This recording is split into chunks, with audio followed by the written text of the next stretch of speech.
Hello everyone, welcome back to GGN. This is part 2 for this news report today. We left off with this article right here. South Korea denies reports of North Korea nuke test, followed by U.S. delays missile tests, basically. U.S. secretly deploying B-1 strategic bombers, they're called Doomsday planes, after launching these F-22 Raptors and B-2 stealth bombers. Then we left off with this finally. A Russian bomber conducts practice strikes on U.S. missile defenses in Asia. So, look at this. It says here, U.S. Navy allies to partner for massive drills in the Persian Gulf. But anyways, right now we were just talking about a week ago about how Israel, and there's one other country that we're going to have, Georgia, that's what it was.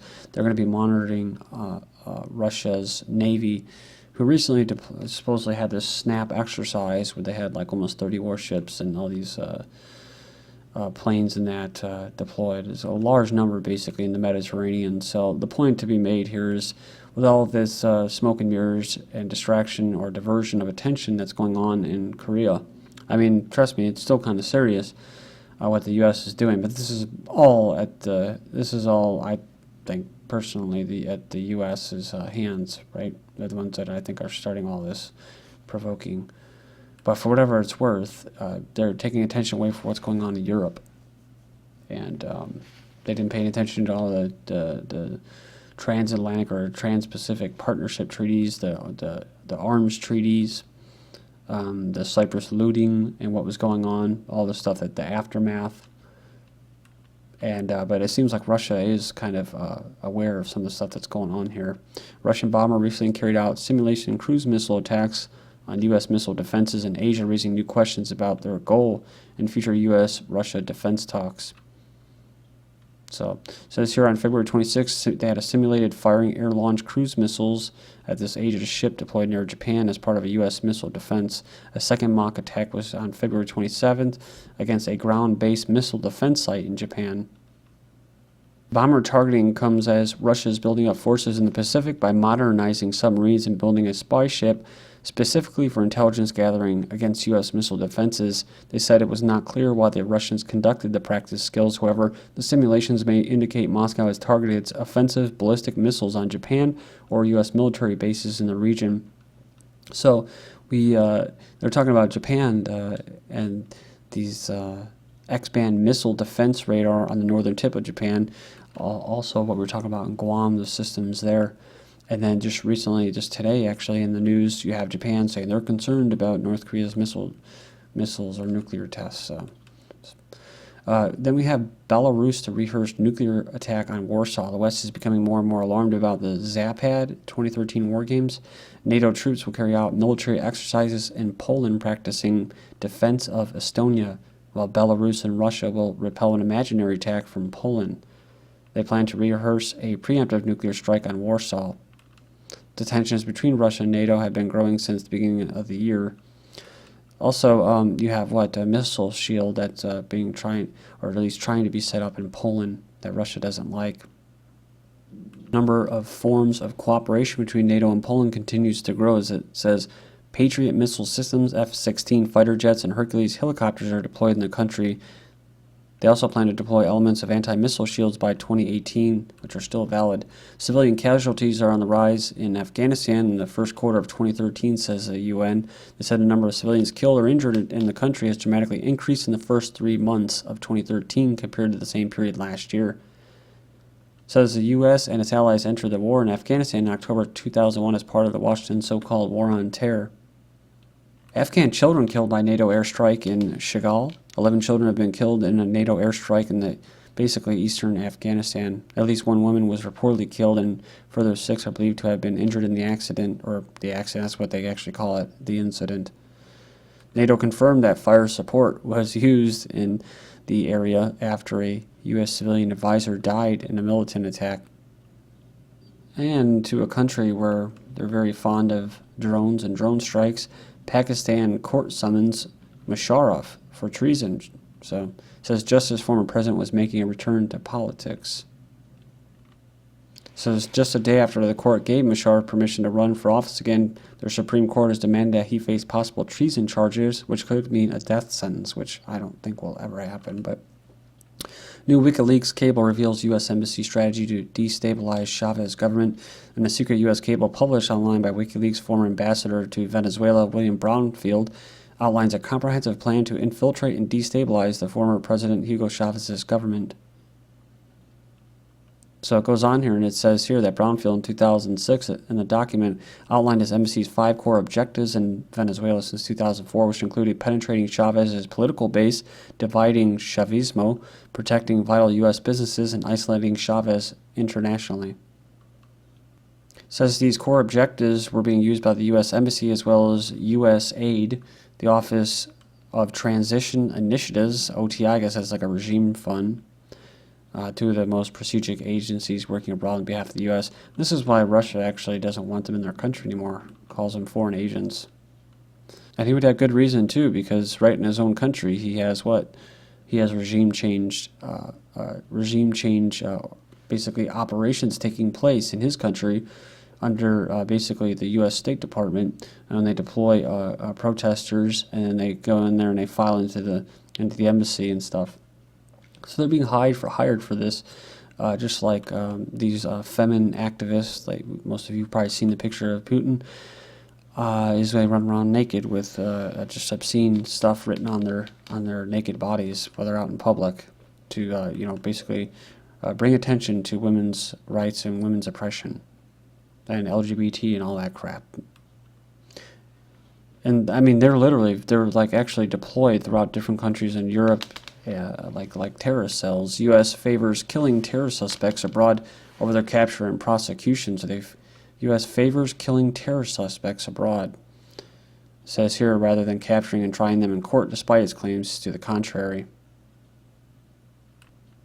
It says, insisting that an overwhelming reliance on killing terrorism suspects has defined the Obama years, the Daily underlines that the U.S. president took office, or since he took office, the American spy agency, the CIA, and the military have used assassination drone strikes in Pakistan, Yemen, and Somalia to kill nearly 3,000 people, and only a handful have been captured and brought to the U.S., and an unknown number have been detained and jailed by other countries through the American intelligence and other support. This is like those videos when I was covering about police now, about how they're all militarized and they just, they just pop you in the head. They don't even mess around anymore. There is no due process at all. They just consider anyone between the ages of 18 and 30 as, males. They're going to be terrorists to them, and they just go ahead and pop them too with a drone strike. U.S. Commandos in 75 countries are teaching militaries to torture, kill, and abuse civilians, while aggressive war drone strikes and global network of military bases are the most visible aspects of American hegemonic power, which is often overlooked in the U.S. policy of training, assisting, subsidizing foreign militias or militaries. It says all these actions are largely covert and discreet. They serve the same purpose in the control to diminish peace and national security and help contribute to the subjugation of foreign citizens. The training of foreign militaries who serve the interests of the American state goes all the way back to the Cold War, using taxpayer money and weapons to subsidize foreign governments and militaries that were anti-communist, even if the regimes were incredibly brutal and ruthless. Syria is the most recent example of this policy. While publicly claiming that the U.S. is helping build schools and hospitals in Syria, the AP and New York Times reports document that the U.S. is training and arming Syrian rebels opposing the Syrian dictator Assad, with the help of Turkey, Saudi Arabia, and Qatar, most of the weapons going to hardline Islamic jihadists. It says many of them belonged to groups just a few years ago, which were killing U.S. Marines in Iraq. So, this is the thing. They are trying to, part of the strategy is to get people to just hate the United States, and they really don't need any help.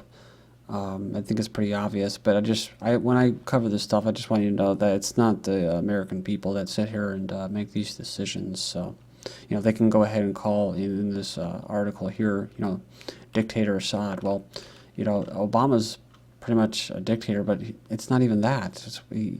It's not even that the people voted for him. Who voted for him? It was Goldman Sachs. It was DuPont. It was Monsanto. That's who voted for Obama. So, I mean, that's, BAE, Lockheed Martin. These are the ones. So we have here Africa, the growing campaign to revoke Obama's Nobel Peace Prize. This is from allafrica.com. The Nobel Peace Prize that Obama received 40 months ago has emerged as the most appalling Orwellian award of this century.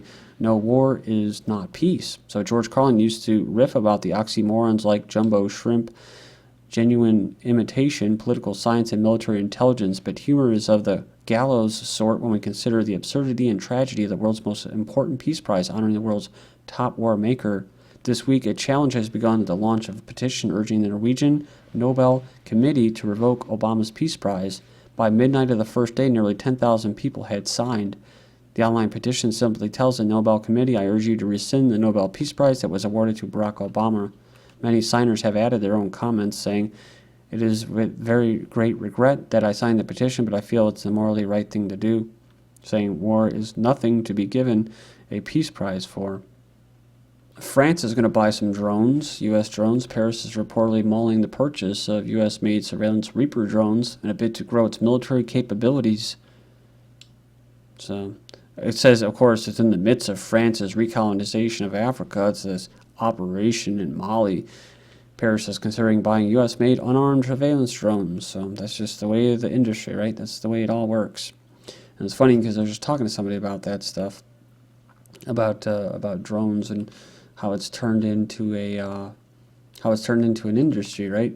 This person referred to it as a Viking economy, which basically went around after, of course, they lost their crops and stuff like that. They basically went out after their own economy was dead. What did they do? They went out and they pillaged and plundered, and that's what the United States does. And the only thing that the United States has to really offer the world is what? Is guns and bombs and drones and private contractors, military contractors.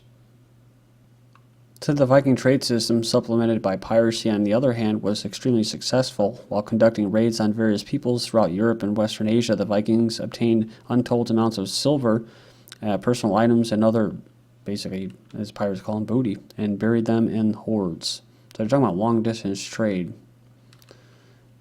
Price increases for U.S. military gear dwarf most nations' defense budgets. So, yeah, it goes on here and it says here that if you look at the increases and how much defense gear costs, the bloat dwarfs what nearly every other nation on Earth spends on defense annually. They found that acquisition programs represented an estimated total cost of $1.58 trillion and had actually grown by over $74 billion or 5% in the past year.